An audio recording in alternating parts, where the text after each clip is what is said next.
गीता यानी परम भगवान श्री कृष्ण की दिव्य वाणी, और ये दिव्य वाणी जिस दिन प्रकट हुई थी वो दिन यानी मार्गशीर्ष मास के शुक्ल पक्ष की मोक्षदा एकादशी अर्थात गीता जयंती का दिन। भगवत गीता ग्रंथ के विषय में हमारे देश के प्रधानमंत्री कहते हैं कि मेरे पास इस विश्व को देने के लिए इस पुस्तक से बड़ा उपहार कोई नहीं है। ये एक ऐसी महान पुस्तक है जिसे भारत के पूर्व राष्ट्रपति एपीजे अब्दुल कलाम मुसलमान होने के बावजूद भी पढ़ते थे। सबसे लंबे समय तक एकल अंतरिक्ष उड़ान का रिकॉर्ड बनाने वाली सुनीता विलियम्स भी इस पुस्तक की एक प्रति को लेकर अंतरिक्ष में गई थी। महान अमेरिकी भौतिक विज्ञानी रॉबर्ट ओपनहाइमर ने 1933 में संस्कृत सीखी थी और इस पुस्तक को मूल रूप में पढ़ा था। अपने परमाणु परीक्षण के विस्फोट को देखने के दौरान उन्होंने इसके श्लोक के बारे में विचार किया।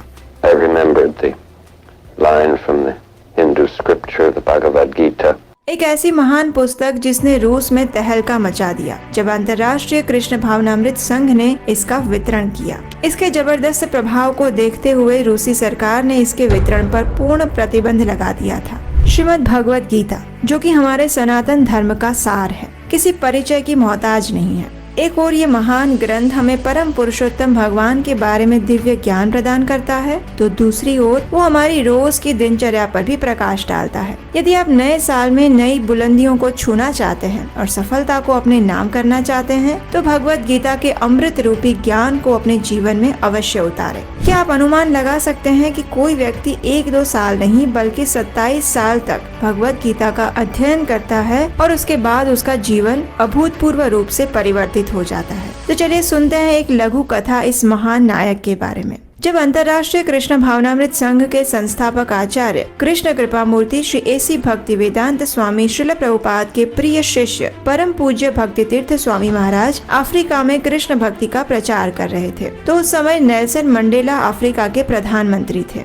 नेल्सन मंडेला का नाम भला कौन नहीं जानता। उन्होंने रंग भेद के विरुद्ध एक लंबी लड़ाई लड़ी थी। जब भक्ति तीर्थ स्वामी महाराज नेल्सन मंडेला के पास भगवत गीता के प्रचार हेतु गए तो उनके आश्चर्य की कोई सीमा नहीं रही। वे जैसे ही किसी श्लोक की पहली पंक्ति बोलते तो नेल्सन मंडेला तुरंत उसे पूर्ण करते हुए उसकी दूसरी पंक्ति बोलते। भला ये कैसे संभव था? उनसे पूछने पर नेल्सन मंडेला ने बताया कि वह रंग भेद के आंदोलन के चलते कारागृह में 27 साल बंद रहे थे। ये 27 साल नर्क के समान थे। उस कारागृह में उन पर ऐसे अत्याचार हुए जो कि मानव जाति के लिए सोचना भी असंभव था। उस कठिन समय में भगवान की कृपा से उन्हें एक भगवत गीता मिली थी, जो कि उन्हें 27 साल के इस नारकीय जीवन में उम्मीद की किरण बनी थी। अपने कारागृह वास के दौरान उन्होंने भगवत गीता के श्लोकों को कंठस्थ किया था और उन्हें अपने जीवन में उतारा था। वे कहते हैं कि बिना भगवत गीता के कारागृह में ही उनकी मृत्यु हो जाती। उनका जीवन मात्र भगवत गीता की ही देन है। तो इस लघु कथा से आपको अवश्य विश्वास हुआ होगा कि भगवत गीता हमारे जीवन के कठिनतम परिस्थितियों में से हमें उबारने में सर्वदा सक्षम है। जब संपूर्ण मानवता निर्लज्ज होकर सती द्रौपदी का अपमान देख रही थी, तो मात्र भगवान श्री कृष्ण ही थे जिन्होंने उनकी रक्षा की थी। भगवत गीता के इस श्लोक में भगवान स्वयं कहते हैं कि उनके भक्त का किसी भी स्थिति में पतन संभव नहीं है। तो ऐसे परम शक्तिमान भगवान को कौन समर्पित नहीं होना चाहेगा। क्षिप्रं भवति धर्मात्मा शश्यन्ति निगच्छति कौन्तेय प्रतिजानीहि न मे भक्तः प्रणश्यति। आज की पीढ़ी के युवाओं को कामुकता की दीमक ने खोखला कर दिया है। अपने जीवन लक्ष्य को प्राप्त करने के लिए उनमें एकाग्रता जरा भी नहीं है। अपने मन को प्रशिक्षित न करने के कारण कई समस्याएं उत्पन्न हो रही है और इसीलिए भगवान श्री कृष्ण इसका अत्यंत सरल उपाय भगवत गीता में बताते हुए कहते हैं, तस्मात् तत्त्वमिन्द्रियाणि आदौ नियमस्य भरतर्षभ पापमानं प्रजाह्येनं ज्ञान विज्ञान नाशनम्। इस श्लोक के अनुसार यदि हम अपनी 5 इंद्रियों को भगवान की सेवा में लगा दें तो वो अपने आप नियंत्रण में आ जाती है और इससे हमारा मन और बुद्धि भी कामुकता की बेड़ियों को तोड़ सकता है। इसका जीवंत उदाहरण है महाराज अम्बरीश, जिन्होंने अपने सभी इंद्रियों को भगवान की सेवा में लगाया था और अंततः अपने मन और बुद्धि को अपने नियंत्रण में कर पाए थे। इस संसार में हम सामान्य तौर पर देखते हैं कि लोग अपना संबंध प्रभावशाली व्यक्तियों के साथ जोड़ने में रुचि लेते हैं। तो जरा सोचिए, यदि हमारा संबंध सर्वशक्तिमान भगवान श्री कृष्ण से जुड़ जाए तो फिर क्या होगा। भगवत गीता के इस श्लोक में भगवान बताते हैं कि हम उनको कैसे प्रसन्न कर सकते हैं। यइदं परमं गुह्यं मद्भक्तेषु अभिधास्यति भक्तिं मयि परं कृत्वा मामैवैष्यति संशयः न च तस्मान् मनुष्येषु कश्चिन्मे प्रियकृत्तमं भविता न च मे तस्मात् अन्यः प्रियतरो भुवि। अब आप समझ गए होंगे कि भगवान का प्रिय बनने के लिए हमें क्या करना है। सर्वप्रथम भगवत गीता का गहनता से स्वयं अध्ययन करने के बाद उसे अपने जीवन में उतारें और फिर दूसरों के जीवन में भी इस दिव्य ज्ञान से उजाला भरें। अंतर्राष्ट्रीय कृष्णा भावनामृत संघ के संस्थापक आचार्य श्रील प्रभुपाद इसका उत्तम उदाहरण है। 69 वर्ष की आयु में मात्र 40 रुपए लेकर वे अमेरिका की धरती पर भगवत गीता के प्रचार प्रसार के लिए गए थे।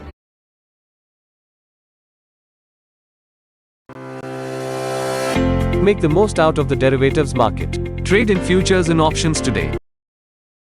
भगवान के इस शुद्ध भक्त ने संपूर्ण दुनिया में भगवान के इस दिव्य ज्ञान द्वारा प्रकाश भर दिया, जो कि किसी भी चमत्कार से कम नहीं था। यदि आज पूरे विश्व में सनातन धर्म का प्रचार हो रहा है तो उसमें श्रील प्रभुपाद जी की कृपा शक्ति का महत्वपूर्ण योगदान है। इस वर्ष हम 23 दिसंबर को गीता जयंती का उत्सव मना रहे हैं और वो यही शुभ दिन है जब भगवान श्री कृष्ण ने कुरुक्षेत्र की धरती पर गीता का दिव्य ज्ञान अर्जुन को सुनाया था। इस दिन संपूर्ण भगवत गीता का पाठ करके आप अपने जीवन को मंगलमय बना सकते हैं। चलिए अब हम आपको संक्षिप्त में बता दें कि गीता जयंती के विशेष अवसर पर हमें कौन से 5 कार्य अवश्य करने चाहिए। सबसे पहला तो हमें इस दिन एकादशी का पालन करना चाहिए, क्योंकि ये विशेष मोक्षदा एकादशी है और इसका 2 कारण है। एक तो ये मार्गशीर्ष मास के पवित्र समय में आती है, जो कि भगवान को अत्यंत प्रिय मास है। भगवत गीता में भगवान कहते हैं मासा नाम मार्गशीर्षो अहम, तो इसलिए इस मार्गशीर्ष मास की विशेष एकादशी तिथि का पालन अवश्य करना चाहिए। और दूसरा कारण ये है कि ये गीता जयंती का दिन है, यानी जिस दिन भगवत गीता का दिव्य ज्ञान इस धरती पर प्रकट हुआ था। इस ज्ञान ने सिर्फ एक धर्म, समाज या समुदाय को लाभान्वित नहीं किया, अपितु संपूर्ण मानव जाति को लाभान्वित किया है। तो इसलिए इस दिन एकादशी का पालन अवश्य करना चाहिए। ब्रह्म मुहूर्त में उठकर भगवान की मंगला आरती या उसका दर्शन करना चाहिए, उपवास का पालन करना चाहिए और तुलसी महारानी की सेवा करनी चाहिए और अगले दिन निर्धारित पारण समय पर एकादशी व्रत का पारण करना चाहिए।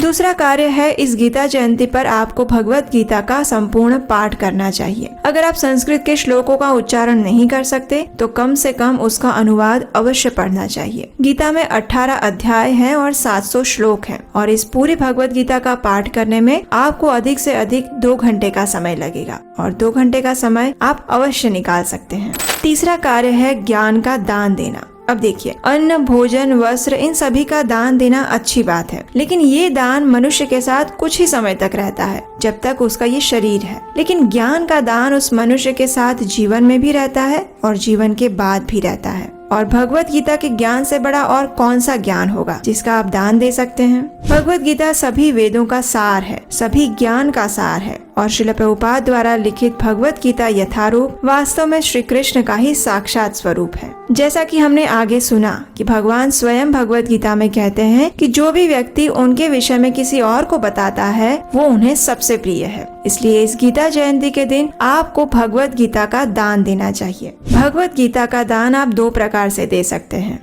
एक तो किसी को भगवत गीता यथारूप पुस्तक रूप में उसे प्रदान करके, उसे उपहार रूप में देकर, और दूसरा जहाँ पर भगवत गीता का निःशुल्क वितरण किया जाता है या फिर भगवत गीता का प्रचार किया जाता है, वहाँ दान देकर। हमें ये बताते हुए अत्यंत प्रसन्नता और संतुष्टि का अनुभव हो रहा है कि हमारी टीम द्वारा जरूरतमंदों को इस गीता जयंती के अवसर पर निःशुल्क भगवत गीता का वितरण किया जाता है। इसके लिए हम अनाथ आश्रम, स्कूल्स, वृद्धाश्रम और ऐसे अन्य अनेक स्थानों पर भगवत गीता का निःशुल्क वितरण करते हैं। और इसके साथ साथ जैसा कि आप जानते हैं, संपूर्ण वर्ष के दौरान हमारी टीम द्वारा आपके इस चैनल पर भगवत गीता, श्रीमद् भागवतम इत्यादि वैदिक ग्रंथों से यथारूप प्रमाणभूत कथाएं भी आपको प्रदान करते रहते हैं। तो इसलिए अगर आप भगवत गीता के लिए दान देना चाहते हैं तो आप हमारी वेबसाइट गीतादान.in पर जाकर अपनी क्षमता अनुसार योगदान दे सकते हैं। चौथा कार्य है कम से कम एक व्यक्ति को भगवत गीता के उपदेश के बारे में बताना या फिर अपने परिवार या मित्रों में इसके विषय में चर्चा करना। और 5वां कार्य है इस दिन हरे कृष्ण महामंत्र का अधिक से अधिक जप करना। अब देखिए, ये गीता जयंती का विशेष दिन है और इस दिन मोक्षदा एकादशी भी है। इसलिए सुवर्ण अवसर पर आपको भगवत गीता के अध्ययन के साथ साथ हरे कृष्ण महामंत्र का अधिक से अधिक जप करना चाहिए। इस बार गीता जयंती पर हम आपके लिए एक और विशेष अवसर लेकर आए हैं, जब आप प्रमाणभूत शास्त्र और वरिष्ठ भक्तों द्वारा इस भगवत गीता का अध्ययन कर सकते हैं, क्योंकि भगवत गीता एक ऐसा ग्रंथ है जिसे हम स्वयं एक बार पढ़ के कभी नहीं समझ सकते। इसलिए इसके लिए हमें आवश्यकता पड़ती है एक योग्य वरिष्ठ मार्गदर्शक की, और ये कार्य हम कर रहे हैं इस्कॉन लुधियाना के साथ मिलकर, जिसमें हम आपके लिए एक भगवत गीता क्रैश कोर्स लेकर आ रहे हैं, जिसमें 18 सत्रों में भगवत गीता के 18 अध्याय का सार आपको मिलेगा, और वो भी इस्कॉन के नामांकित वरिष्ठ भक्तों द्वारा। ये कोर्स कोई भी कर सकता है, चाहे आप स्त्री हो या पुरुष, युवा हो या वृद्ध। इस कोर्स के पूर्ण होने के बाद आपको इसका सर्टिफिकेट भी दिया जाएगा, और उसके साथ साथ श्रील प्रभुपाद द्वारा लिखित भगवत गीता यथारूप भी आपको निःशुल्क अपने घर पर भेजी जाएगी। तो ज्यादा सोचिए मत, अभी जाइए नीचे डिस्क्रिप्शन बॉक्स में और वहाँ दिए गए लिंक से अपने आप को भगवत गीता कोर्स के लिए रजिस्टर करें। अधिक जानकारी के लिए आप नीचे दिए गए व्हाट्सएप नंबर पर मैसेज के द्वारा संपर्क कर सकते हैं। तो चलिए इस गीता जयंती के शुभ अवसर पर हम अपने आप को भगवत गीता के इस दिव्य ज्ञान से परिचित करते हैं और अन्यों को भी इसका उपहार प्रदान करते हैं। हरे कृष्णा।